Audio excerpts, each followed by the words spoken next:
But I want to come back to that. But something you said there is, I think, particularly important, because you talked about the plane I'm on, the plane we're on, and that part of us that is at rest. Yes. Now, how do we, there seems to be a gulf, how do we bring them together? How do we get into that area so it's all at rest? Well, we do that through the techniques which are called the techniques of awakening, meditation, yogic techniques, whatever, study, devotion. They are techniques of extricating ourselves from the identifications, the attachments that keep us feeling limited or keep us being who we think we are. Because we aren't who we think we are. That's really the basic teaching of it all. You aren't who you thought you were. All right? You're just much more than that. And as you extricate yourself from these attachments, it's as if you are going into the space or the ground that lies behind the figures, which are thoughts, the thoughts being the definition of who I am and how the universe is, ego structure, models. You see models as merely models, and you start to rest in your awareness that lies behind the models. It's like you are looking at me now, and if I said, who are you? You could say, I'm a looker, right? Or you could say, I am, and there is looking, right? Like, for example, I am depressed versus there's depression. Those are different levels of identification. Mm-hmm. One, I'm identifying with the depression. I'm depressed. The other is I'm aware that there is depression, and I am in a state of depression. But there is an awareness that is quite independent of that. In that awareness, that spaciousness around the forms is the equanimity. Okay, well now let's go back in another way, by another path, to what we were talking about earlier. You see, you said this depression. You talked about there's the I am depressed, and there is depression and I am.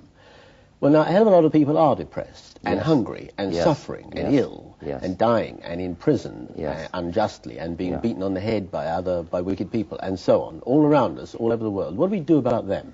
Or let me put it this way: what do you do about them?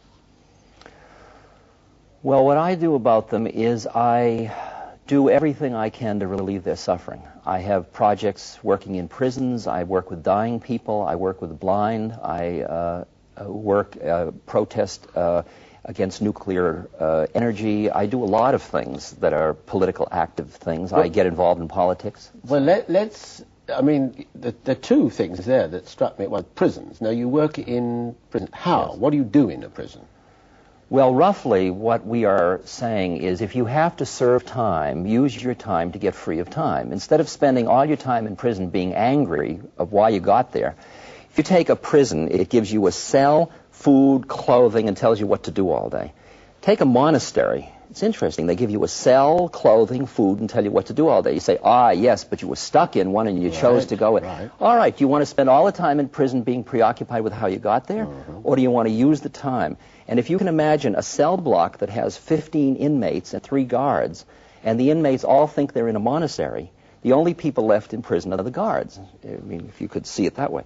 Yes, so, but if you could see it that way, do you make prisoners see it that way? What we do is we say to prisoners, there is the possibility you could see it that way. If you would like to see it that way and would like some help in seeing it that way, let us help you. We'll send you material. We'll do everything we can. We'll create a pen pal. We'll do everything we can to give you an environment. We'll give you a free book called Inside Out, which will be telling you about people like Gandhi and Aurobindo and lots of people who serve time in jail and use their time in order to become more conscious. I've met people who've been in solitary confinement, and I look into their eyes and I see an eternality, and I say to them, how'd you do that? I mean, these are people that were on death row. And I say, how are you getting so clear? And they say, well, solitary, man, my. I mean, and that's what, in India, you go and you seek solitude in order to do inner work. And in prisons you say, if you're not good, we'll put you in solitude, you see. And you can flip the whole thing around. So the state is actually supporting your becoming a much deeper, more profound, more equanimous person that could actually contribute to the society by bringing peace and love and presence rather than anger and feelings of revenge and so on. Wherein then does this differ from what we think of as prison visiting? There are plenty of people who work in prisons cheering prisoners up, if you like, trying to make them understand, trying to reform them, if you like, so they will not go back to crime when they're released, etc. I don't think you do anything to another human being. I think what you do, Gandhi had a very good image. He was traveling on a train, and a reporter rushed up and said, Mahatmaji, give me a message to take back to my people. And he scribbled on a piece of paper something and handed it out, and it said, my life is my message. And I think that what you realize is that you work on yourself and you become an environment which allows another person to grow if they are in the point of evolution where they wish to grow. And if they aren't, you leave them alone. You stop coming on to people. I'm not a proselytizer. I got nothing to sell. There's nothing to join. That's not the part of it. For a prisoner, it's merely allowing them to conceive of the possibility that they could use it differently. All right? That's very different than cheering them up. Right. Pleasure and happiness is not the business I'm in. I'm in the business of freedom. Right? It's very different. I'm in the business that Christ was in and that Buddha was in and all of these beings like Muhammad and so on. Well, now you also I see that, how that interacts with a prisoner in his trap, in his cell. You also mentioned working with the dying. Yes. Well, you haven't much time there, have you? I mean, a man's dying, a woman's dying, they're dying. And the point about the prisoner in 10 years solitary, he's got time to work through all this. A dying person hasn't, or have they? Well, you've got to first of all have the image in the dying project of where you're going with it. And to give you a feeling for it, let me just tell you this brief story. There was a time when one country was overrunning another, which was Buddhist, and they were being very fierce with the Buddhist monks, disemboweling them and killing them. And there was a particularly fierce commander of the invading army, and when he would come into a town, the monks would all flee into the mountains. And he came into this town, and he asked his adjutant for a report, and the report was, all the monks have fled into the mountain but one. And he got furious about this one monk who defied him. And he walked into the monastery and he pushed open the doors, and there was the monk standing right in the middle of the courtyard. And he walked up to him and he said, "Don't you know who I am? I could take my sword and run it through your belly without blinking an eye." And the monk said, "And don't you know who I am?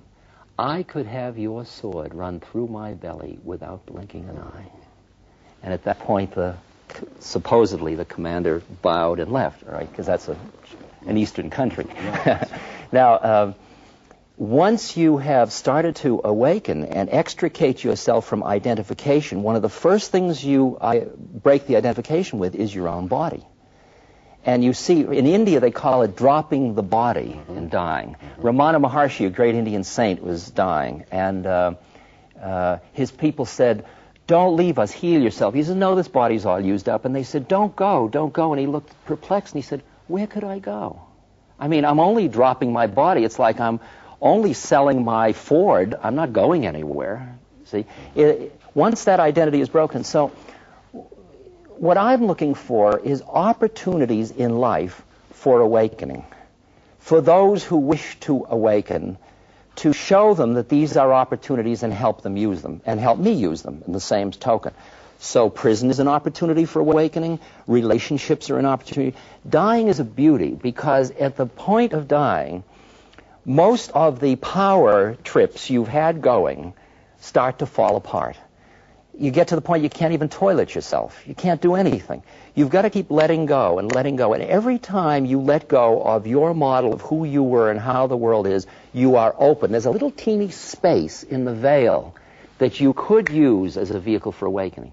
So what we do is we invite those that wish to use their dying as a vehicle for awakening to make contact with us, and then we put them together with people who are working on their awakening and would like to be in the presence of dying people as a vehicle. There are no professional dyers, after all, right? And that combination helps each other keep from getting caught in the drama. Like often I'll walk into a room with somebody and they'll be surrounded by the family and it's all very heavy drama. And I'll say, "Oh, excuse me, I see you're all, I'm sorry, I'll come back later because I see you're busy dying." Because it's just another storyline. I mean, this sounds callous and cold, but it isn't. It comes, I appreciate the suffering and the pain and the loss and the grief and so on. But I see the storyline argument in all sorts of fields, but dying can't be a story. Dying's not an illusion. Dying is a hype. You die. Bernard, dying is a hype. You don't die. Just who you think you are dies. The body dies. And the minute you have died, you say, oh, God, is that what happened? Wow. And all the time. You know how you dream at night? Right. And then sometimes you wake up and you say, oh, that was just a dream. And then you find out you're still in a dream. You're in another dream. Right? Well, this one is just another one. And when you wake up, this is like a bigger dream, all right? You know Didn't what? the people in your dreams seem real? Right. Didn't they seem like you were interviewing people for BBC? Right. Well, it's just another one. Yes, but a lot of people now want this question answered, and I must say so do I, which is, how do you know? You see, you talk that the cycle, the incarnations, the body dies, but something else does not die. We go on. When we have died, we think that's what it was, and go back again, or round another trip. Well, I'm not saying what is your evidence of this. Prove it. No, it's not like that. But it is, what is it that gives you this conviction? I believe you see you're shining with conviction. What is it? I may well be totally psychotic, Bernard. I mean, I don't know whether... I'm at the point, this is, me as a social scientist is appalled by who I would lock me up. I mean, who I was 50 years ago would lock me up now. Because I don't even say I hypothesize or I theorize. I say this is just the way it is. Right. And as far as I can see, there are three ways you know these kinds of things. One is by your direct experience.